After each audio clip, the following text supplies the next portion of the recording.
सैफ अली खानला थोड्याच वेळात डिस्चार्ज मिळणार आहे। लीलावती रुग्णालयातनं सैफ अली खानला आज डिस्चार्ज मिळेल असं कळतंय।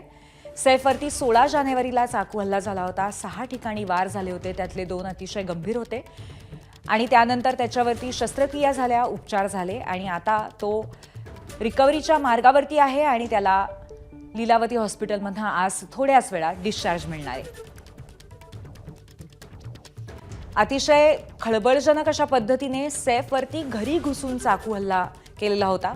त्या आरोपीला आता अटक करण्यात आलेली आहे, परंतु धारदार शस्त्राने वार झाले होते आणि त्यानंतर शस्त्रक्रियांच्या एका प्रक्रियेनंतर तो पुन्हा आता पूर्ववत झालेला आहे, बरा झालेला आहे। आपले प्रतिनिधी अजय माने आपल्याला या सगळ्या डिस्चार्ज संदर्भामध्ये अधिक माहिती देतील।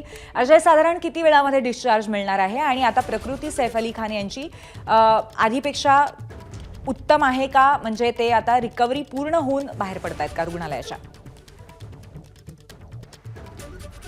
एक पहिला जो मुद्दा आहे की साधारण 2:30 वाजेपर्यंत सैफ अली खान याला जो आहे तो डिस्चार्ज देण्यात येईल आणि त्याच्यानंतर जे एकंदरीत ते संपूर्ण डिस्चार्जचं काम जे आहे ते सुरू झालेलं माहिती मिळते। ह्यात सगळ्यात महत्त्वाचा मुद्दा आहे की आज सकाळपासूनच पुन्हा एकदा जे आहे त्या चाचण्या त्याच्या प्रकृतीबाबतच्या घेण्यासाठी जी ती तयारी लगभग सकाळपासूनच सुरू होती। आता ही लीलावतीची दृश्य आपण जर पाहिली तर या ठिकाणी सैफ अली खानचे बॉडीगार्ड जे ते अलर्ट मोडवर आहेत, तसेच पोलीस प्रशासन सुद्धा अलर्ट मोडवर। यात सगळ्यात महत्त्वाचा मुद्दा म्हणजे की आज 2:30 वाजेपर्यंत सैफ जो आहे तो रुग्णालयातून बाहेर पडेल आणि असं म्हटलं जाते की सैफ रुग्णालयातून बाहेर पडून त्याच्या जुन्या घरी म्हणजे फॉर्च्यून हाईट्स या ठिकाणी जाण्याची शक्यता आहे। तसंच जर पाहिलं तर सद्गुरू शरण जे त्याचं आता जिथे ज्या ठिकाणी हल्ला झाला होता त्या ठिकाणी आढावा सुद्धा सैफ करून घेतला जाईल, पण राहण्यासाठी तो वास्तव्यास फॉर्च्यून हाईट मध्ये जाण्याची शक्यता जी आहे ती वर्तवली जाते। त्याच पार्श्वभूमीवर सगळी तयारी जी सुरू आहे। पण यात महत्त्वाची बाब म्हणजे की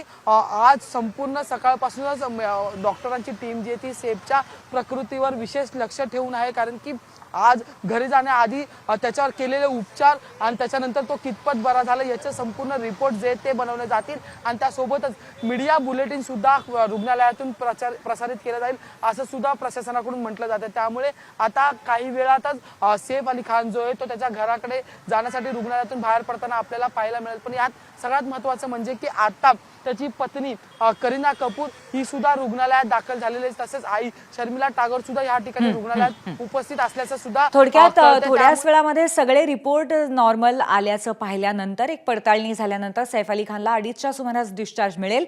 धन्यवाद अजय आपण दिलेल्या माहितीबद्दल। एबीपी माझा, उघडा डोळे बघा नीट।